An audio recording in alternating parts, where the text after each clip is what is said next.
রানা, কি হয়েছে? উঠা বসো না। সম্ভব না।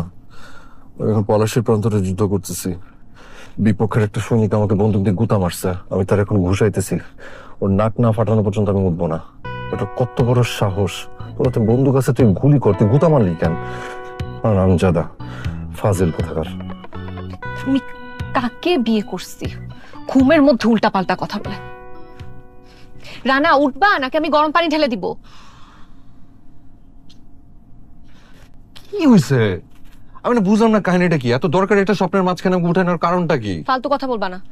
তোমার সাথে আমার জরুরি বিষয় আলাপ আছে। আমি যেটা স্বপ্নের মধ্যে করতেছিলাম ওটা কিন্তু কম জরুরি নেই তো। তুমি কি বুঝতে পারতেছো স্বপ্নের মধ্যে আমাকে কতটা অপমান করছে সে? একটা লোক, তার কাঁধের মধ্যে বন্দুক, সে গুলি না করে সে মানে গুতা মারতেছে।